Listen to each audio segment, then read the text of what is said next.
Hello all my dear student, जैसा कि आपने मेरा पिछले वाला वीडियो देखा ही रहेगा जहाँ पर मैंने क्वेश्चन नंबर एक्सरसाइज अपना चल रहा है 2.1 का। मैंने क्वेश्चन नंबर 1 से लेके वहाँ तक 7 तक कराया था। आज हम 8 से लेके 15 तक करेंगे। क्वेश्चन नंबर 8 हम नहीं करेंगे क्योंकि वो एग्ज़ाम पॉइंट ऑफ व्यू से इम्पोर्टेंट नहीं है और काफ़ी मतलब बोले ना, ये इससे पूरा अपोजिट ही है चैप्टर से। तो इसके लिए मैं 8 आपको नहीं करा रहा हूँ। थोड़ा उसमें मेरे को लग रहा है करेक्शन वगैरह भी है, इसके लिए मैं 8 को अभी फ़िलहाल के लिए स्किप कर रहा हूँ। क्वेश्चन नंबर 9 की तरफ मैं बढ़ता हूँ। क्वेश्चन नंबर 9 क्या बोल रहे हो? प्रॉपर्टी वर्थ रुपीज़ कितना बोल रहे हैं? 4 लाख। मतलब प्रॉपर्टी का वैल्यू कितना है? 4 lakh. Insured with 3 company, 3 company के साथ इंश्योर कर रहे ए बी सी। तो amount insured worth rupees company कितना कर रहे हैं? 1,60,000। मतलब प्रॉपर्टी वैल्यू कितना है? 4 लाख और अमाउंट इंश्योर्ड कितना है? 1,60,000। मतलब एक प्रॉपर्टी का मतलब कंपनी ए से कितना इंश्योर कर रहा है? 1,60,000। बी से कितना कर रहा है? 1 लाख और सी से कितना है? 1,40,000 respectively. Find the amount recoverable from each company in the event of loss to the extend to the ₹9,000। Loss कितना हुआ हमें? 9,000। प्रॉपर्टी का वैल्यू है 4 lakh rupees. Insurance A B C से निकाला है और लॉस कितना हुआ? 9,000 रुपये। तो सबसे पहले मैं यहाँ पर गिवन लिख देता हूँ बराबर। प्रॉपर्टी वैल्यू कितना है? 4 लाख और लॉस कितना दिया है? 9,000। पॉलिसी वैल्यू ऑफ कंपनी ए कितना दिया है? 1,60,000। बी कितना दिया है? 1 लाख और सी कितना दिया है? 1,40,000। तो आपको फॉर्मूला पता होना चाहिए बराबर। क्लेम इजिकल टू, आपको फॉर्मूला याद है? हमने क्या लिखा था? Claim is equal to policy value लिखो या तो बराबर इंश्योर्ड वैल्यू लिखो। तो मैं यहाँ पर लिखता हूँ policy value upon property value multiply by loss बराबर। और यहाँ पर लिखते हैं क्लेम ऑफ कंपनी ए, लिख देता हूँ मैं यहाँ पर। Claim of company A is equal to उसका पॉलिसी वैल्यू, कंपनी ए का पॉलिसी वैल्यू कितना है? 1,60,000 और प्रॉपर्टी का वैल्यू सबके लिए सेम ही रहेगा। कितना रहेगा? 4 लाख बराबर। और लॉस कितना दिया है? लॉस हमें दिया है 9,000। तो लॉस लिख दूँ यहाँ पर मैं 9,000। तो इसको अगर सॉल्व करोगे तो अपना आंसर आएगा 3,600। ये किसका है? कंपनी ए का। अभी क्या करते हैं? Company B, claim of company B is equal to B का अगर कितना वैल्यू है? क्लेम 1 लाख रुपीज़ और उसका कितना दिया है? ये 4 लाख और ये तो सेम ही है सबके लिए। Loss 9,000 rupees. तो इसका अपना आंसर आएगा अराउंड 2,250। अभी सी की बात करते हैं। क्लेम ऑफ कंपनी सी और सी का वैल्यू कितना दिया है? क्लेम 1,40,000 बराबर और पॉलिसी वैल्यू 1,40,000 और टोटल प्रॉपर्टी वैल्यू सबका सेम ही दिया है 4 लाख और लॉस कितना दिया है? 9,000। तो इसका आंसर आएगा अपना 3,150 बराबर। क्लियर है? तो आपको नीचे लिखना पड़ेगा from the receive from the company A B C, from receive claim of the company A B and C rupees. A के पास से कितना पैसा रिसीव होगा? 3,600। बी के पास से कितना होगा? 2,250 एंड सी के पास से आपको कितना पैसा रिसीव मिलेगा? 3,150। काफ़ी एकदम सिंपल ही सम था बराबर।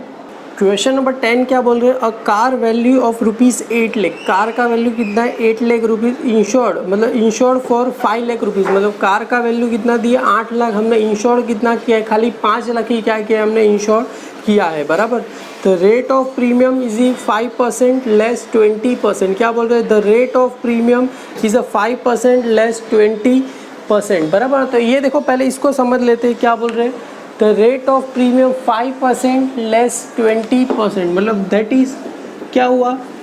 5% लेस क्या लिखना है? 20% ऑफ किसका रहेगा? 5 का बराबर। 20% किसका रहेगा? 5% का बराबर। तो ये 20% ऐसा है। Rate of premium is 5% less 20%। मतलब 20% ऑफ लेस किस में से करना है? 5। तो मतलब ये 5 का 5 तो वैसे ही रहेगा 5%। अगर 20 का 5% का अगर 20 निकालोगे तो आंसर कितना आएगा 1%। तो दैट इज़ अपना कितना आंसर मिला 4% बराबर। तो ये अपना रेट ऑफ प्रीमियम कितना आया 4% बराबर। तो हम अमाउंट ऑफ प्रीमियम भी निकाल सकते हैं। रेट ऑफ प्रीमियम कितना आया 4%। तो यहाँ पर लिखना है amount of premium is equal to क्या है rate of premium upon 100 multiply by क्या है अपना पॉलिसी वैल्यू, मल्टीप्लाई क्या है अपना पॉलिसी वैल्यू बराबर। तो रेट ऑफ प्रीमियम कितना है 4 अपॉन कितना चला जाएगा 100 और पॉलिसी वैल्यू अपना है 5 लाख। 5 लाख का कितना निकालना है 4%। आप चाहो तो देखो 2 0 कैंसिल हो गया, 5 4 सा कितना हुआ 20 और ये 3 0 आ गया तो कितना आया 20,000। तो रुपीज़ कितना आया 20,000। तो यहाँ पर लिख दूँ मैं amount of premium is rupees 20,000। अभी आगे क्या बोल रहे हैं देखो question, how much will be owner bear बराबर। How much will be owner bear including the premium is a value of rupees car is reduce to 60% is a original value. मतलब car का वैल्यू कितना हो गया 60% क्या हो गया reduce हो गया है।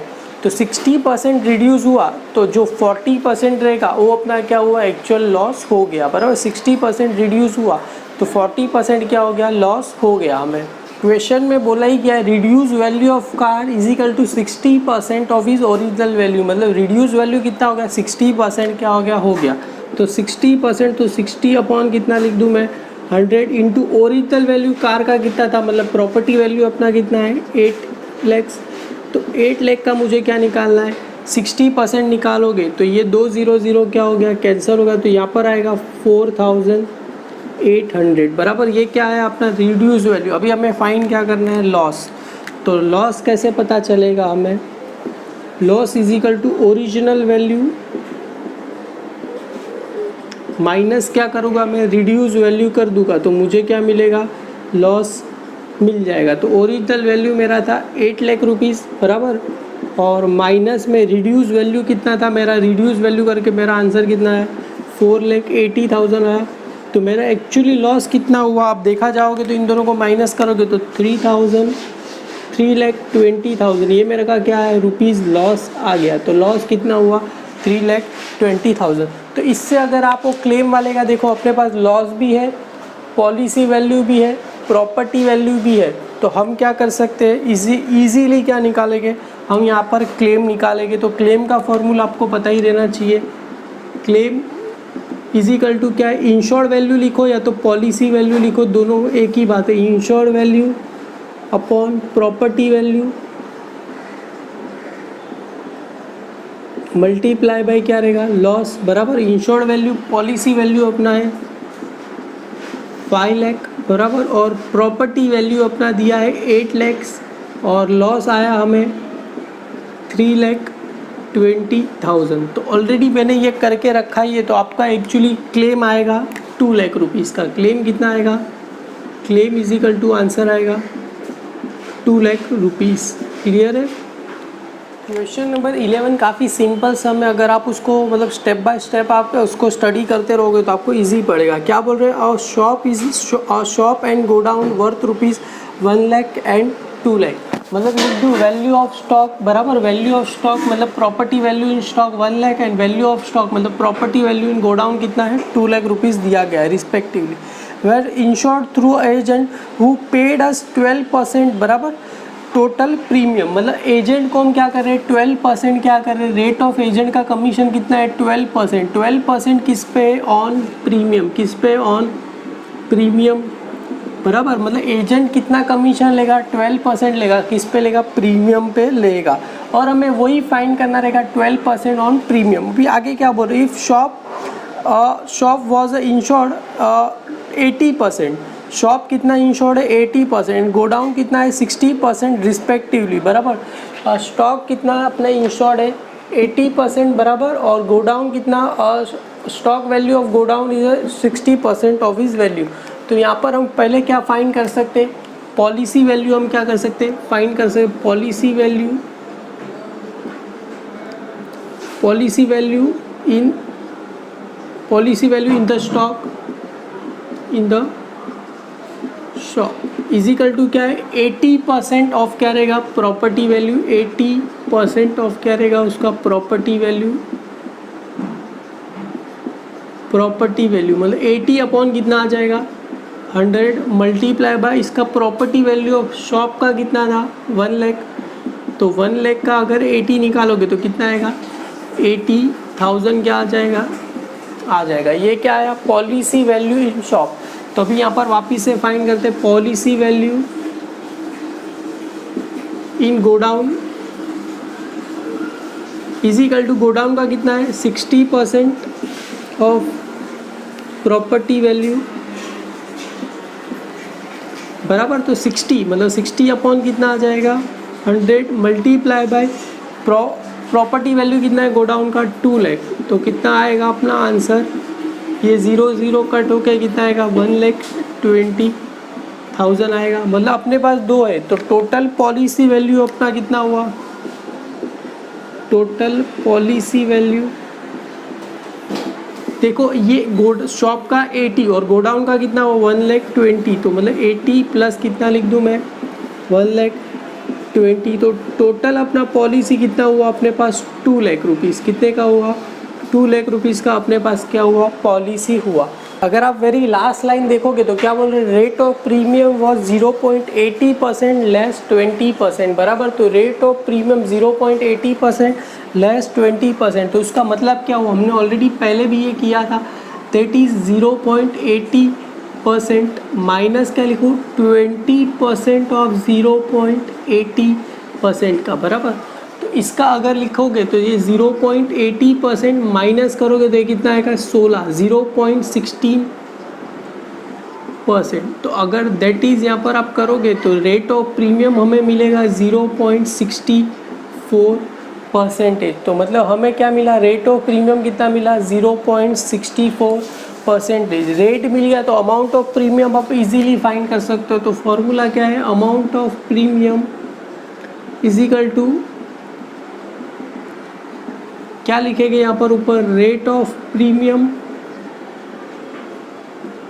अपॉन में क्या रहेगा 100 मल्टीप्लाई बाय पॉलिसी वैल्यू बराबर। तो यहाँ पर देखो अगर रेट ऑफ प्रीमियम हमें दिया गया है 0.64 अपॉन में कितना रहेगा 100 और पॉलिसी वैल्यू देखो टोटल पॉलिसी वैल्यू कितना है अपना 2 लाख बराबर। तो अगर आपको इसको निकालना रहेगा तो आप एक और कर सकते हो 64 अपॉन में कितना आ जाएगा नीचे 10,000 की 2 0 क्या आ जाएगा नीचे मल्टीप्लाई बाय कितना करना है 2। तो अगर आप चाहो तो 4 0 क्या हो गया कैंसिल। तो अगर इसका आंसर आएगा आपको 1280 कितना आएगा 1280 मतलब 1280 अपना अमाउंट ऑफ प्रीमियम कितना आया 1280।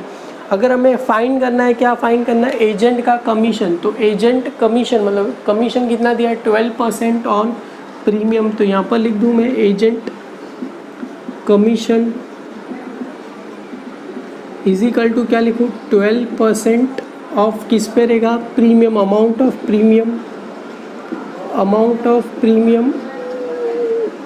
तो 12% मतलब 12 अपॉन कितना रहेगा 100 और अमाउंट ऑफ प्रीमियम कितना है 1280। अगर इसका आंसर आप करोगे तो रुपीज़ कितना आएगा 1000 रुपीज़ 153.60। तो आपको लिखना पड़ेगा देयरफॉर एजेंट कमीशन। तो यहाँ पर लिखना पड़ेगा therefore agent commission is rupees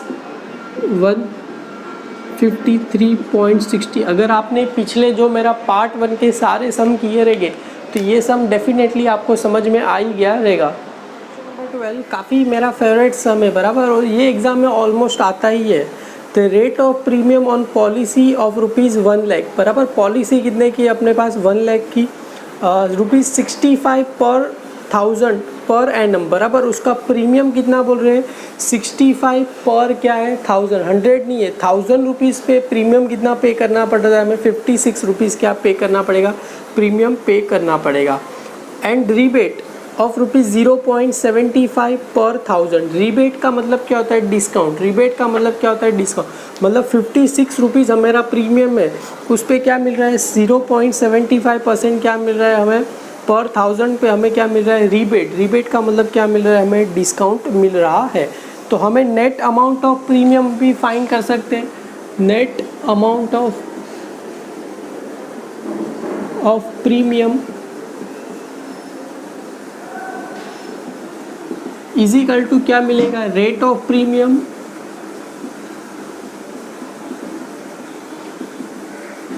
minus क्या करना पड़ेगा हमें? रीबेट। बराबर, रेट ऑफ प्रीमियम माइनस क्या करना पड़ेगा हमें? रीबेट। तो यहाँ पर रेट ऑफ प्रीमियम अपना दिया है 65। बराबर, यहाँ पर प्रीमियम पर थाउजेंड लिख दूँ मैं, पर थाउजेंड। बराबर, तो 56 माइनस 0.75 करोगे तो आंसर कितना आएगा? 55.25। किस में आएगा? पर थाउजेंड। बराबर, मतलब 1000 रुपये के ऊपर हमें प्रीमियम कितना पे करना पड़ेगा? 55.25। बराबर, ये आ गया। अभी सिंपल सा है ना, अगर 1000 रुपीज़ लेंगे, लेट, बराबर, पॉलिसी वैल्यू अपना है, लेट यहाँ पर लिखते हैं पॉलिसी वैल्यू ₹1000। बराबर, पॉलिसी वैल्यू कितना है? 1000। तो उस पर अमाउंट ऑफ प्रीमियम कितना रहेगा? अगर 1000 रुपीज़ पॉलिसी वैल्यू तो अपना प्रीमियम कितना रहेगा?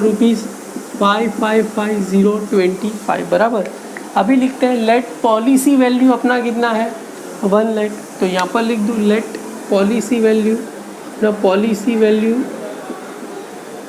ऑफ ₹1 लाख है, तो अमाउंट ऑफ प्रीमियम कितना रहेगा?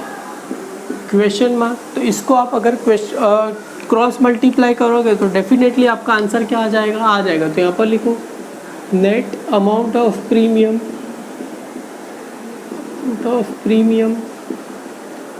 इज इक्वल टू, ये कितना है? 1 लाख। पता है जिसके अपॉन में क्वेश्चन, जिसके सामने क्वेश्चन मार्क रहेगा वो कहाँ जाएगा? अपॉन में जाएगा। तो इसके अपॉन में कितना लिख दूँ? 1000। ये कितना आ जाए यहाँ पर? 1 लाख मल्टीप्लाई बाय 55.25। यहाँ पर 55.25 है। बराबर, तो इसको अगर आप करोगे तो आपका आंसर आएगा 55,525। तो आपका आंसर आ गया 5525। तो amount of premium policy holder, तो लिखना पड़ेगा therefore amount of premium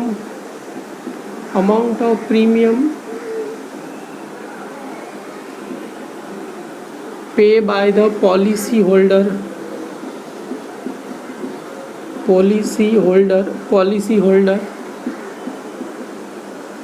is ₹5,525। मतलब उसको कितना पैसा पे करना पड़ेगा? 5000। आप चाहो तो यहाँ से 3 0 कैंसिल करो, देखो 2 डिजिट बाद क्या आएगा? तो 2 डिजिट हट जाएगा तो आएगा। सिंपल सा ही है, 5525 क्या आ जाएगा? आपका आंसर आ जाएगा। सिंपल सा ही सम था, बस आपको इसको खाली देखना है तो ऑटोमेटिकली आप कर सकते हैं। क्वेश्चन नंबर 13 काफ़ी बड़ा सम है। अगर आप देखोगे तो उसमें काफ़ी सारा टाइप है, मतलब अपने जितने भी सम किए सारा का मिक्सचर इस सम में आ चुका है। क्वेश्चन नंबर 13 क्या बोल रहा है? Warehouse value of ₹40,000 consist of goods worth ₹2,40,000। बराबर, तो यहाँ पर मैं लिख दिया given property value of warehouse कितना लिख दिया 40,000 और प्रॉपर्टी वैल्यू कितना दिया है? 2,40,000। बराबर, दिया ही गया है। Warehouse value ₹40 and goods का वैल्यू कितना दिया है? ₹2,40,000। और वेयर हाउस इज इंस्टेड और अगेंस्ट बाय द फायर ₹60,000। बराबर, तो वेयर हाउस को अगर गुड्स को अगर policy value of warehouse कितना दिया है? 60,000। मतलब इंश्योर्ड कितना किया है हमने? 60,000। और आगे क्या बोल रहे हैं? गुड्स विज 90% ऑफ देयर वैल्यू। मतलब गुड्स का कितना लिखा है हमने? 90% वैल्यू क्या किया है हमने? इंश्योर्ड किया है। तो यहाँ पर लिख दूँ पॉलिसी वैल्यू ऑफ गुड्स, मतलब policy value of goods is equal to 90% of किसका रहेगा? Property value. 90% ऑफ क्या रहेगा? Property value. तो 90 अपॉन कितना आ जाएगा? 100। और पॉलिसी वैल्यू इसका कितना था यहाँ पर? 2,40,000। तो इसका आंसर आएगा 2,16,000। 16,000 कितना आएगा 2,16,000 आएगा। तो यहाँ पर पॉलिसी वैल्यू ऑफ गुड्स कितना है 16,000। आगे क्या बोल रहे हैं the goods worth ₹80,000 were completely destroy. तो यहाँ पर लिख दिया value of goods were completely destroy. And क्या बोल रहे हैं द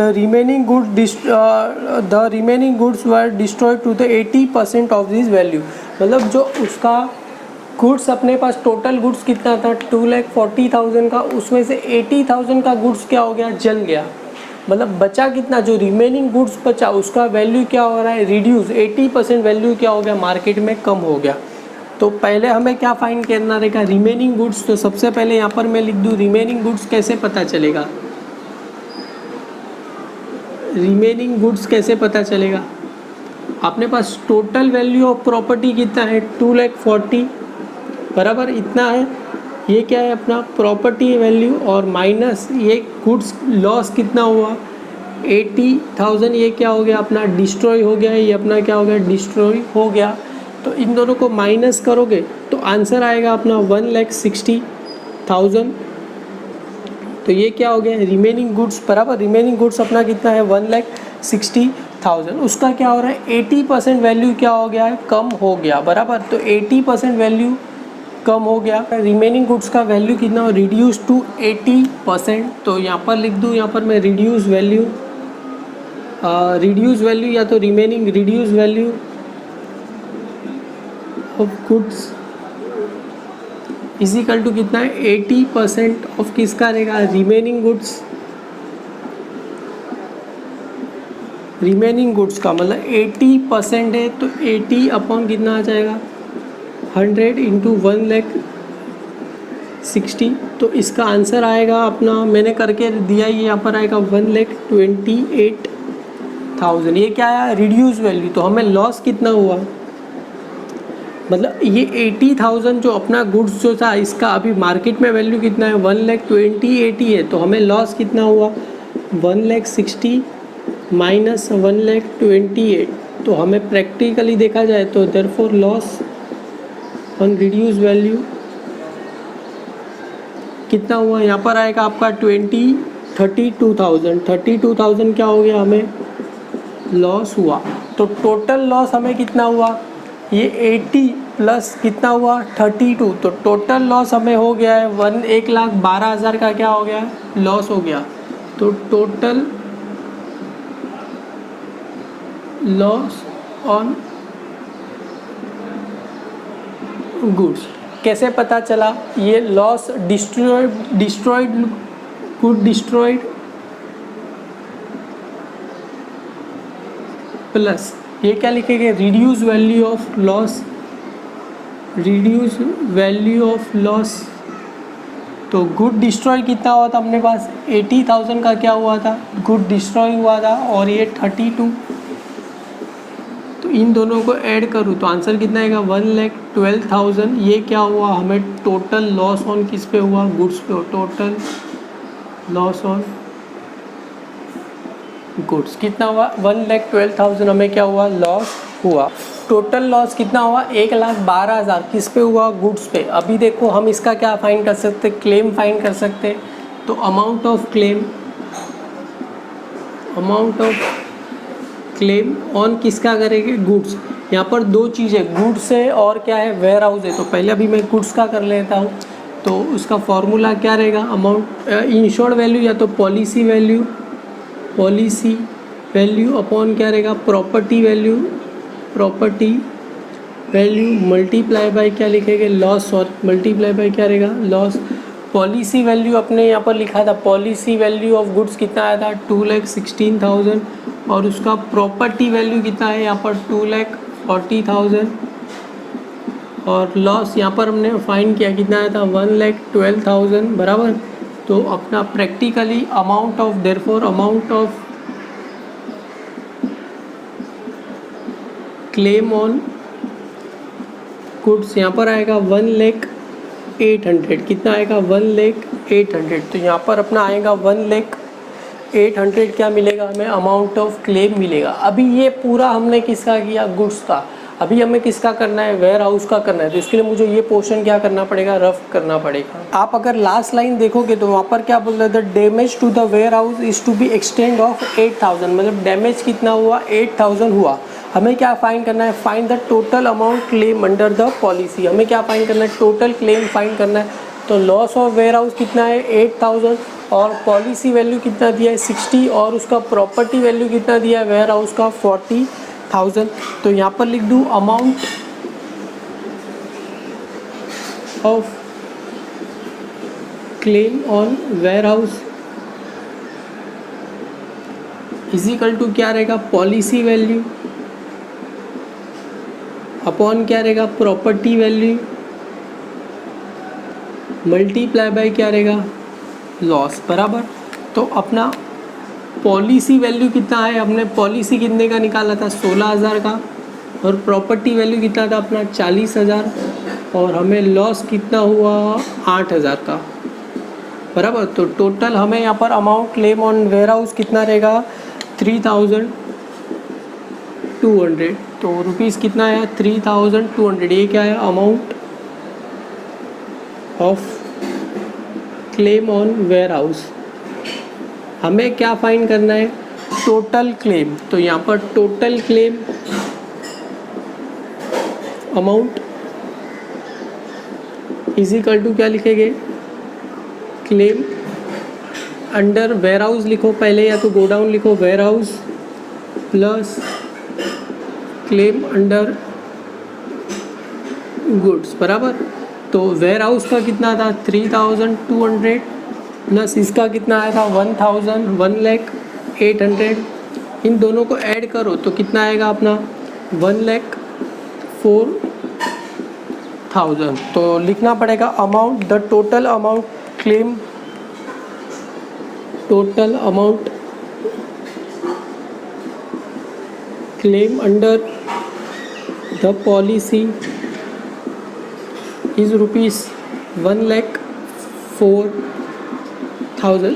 हालांकि काफ़ी बड़ा सम है, आपने जो पिछले सारे सम देखे रहेंगे तो ऑटोमेटिकली आपको ये सम क्या रहेगा, समझ गया रहेगा।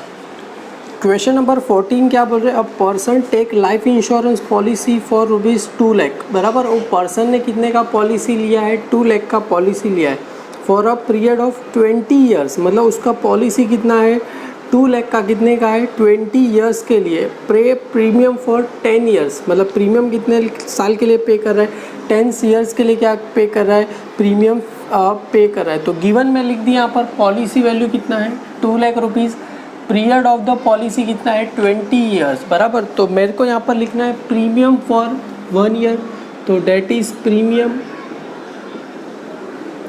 For 1 year. अगर 1 साल का प्रीमियम कितना हुआ, ये कितने 20 साल का प्रीमियम दिया है, तो मतलब ये 22 लाख है, उसको डिवाइड बाय मैं क्या कर दूँ 20, तो आंसर करूँगा तो कितना आएगा 10,000। ये क्या आया, प्रीमियम फॉर 1 ईयर, बराबर। प्रीमियम फॉर 1 ईयर, तो प्रीमियम फॉर 1 ईयर कितना आया, 1 लाख। बट द पर्सन पे प्रीमियम फॉर 10 ईयर्स, मतलब वो पर्सन पे कितना प्रीमियम पे कर रहा है, 10 साल के लिए क्या कर रहा है, प्रीमियम पे कर रहा है। तो बोला ही है, देखो इफ़ द पर्सन पे 10 ईयर्स ड्यूरिंग द बोनस, बराबर। बोला ही है द पर्सन पे प्रीमियम फॉर 10 ईयर्स, बराबर। The premium paid by the person, तो यहाँ पर लिख दूँ the premium paid by the person, the premium paid by the person.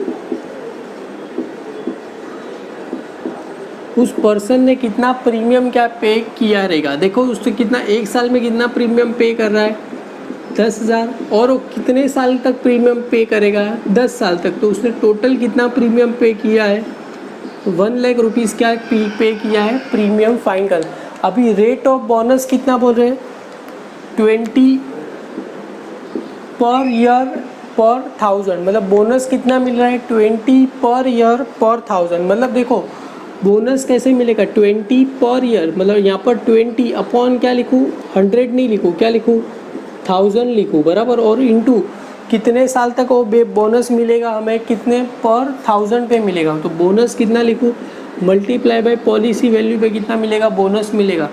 तो अपना आंसर आएगा 1 2 3 1 2 3 क्या निकाल दो तो अपना 4000 क्या मिलेगा हमें बोनस मिलेगा। ये कितने साल का हो गया बोनस फॉर 1 ईयर बराबर। बोनस फॉर यहाँ पर लिख दो बोनस फॉर 1 ईयर,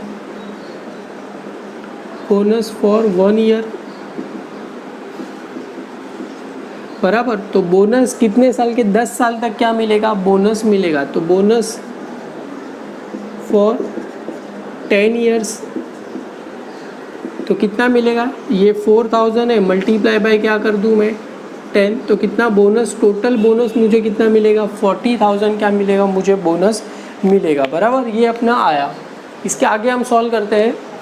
अगर आप देखोगे तो फाइंड क्या करना है find the paid up value of the policy. Find क्या करना है paid up value of the policy बराबर। तो paid up value of the policy तो देयरफॉर यहाँ पर लिख दो पेड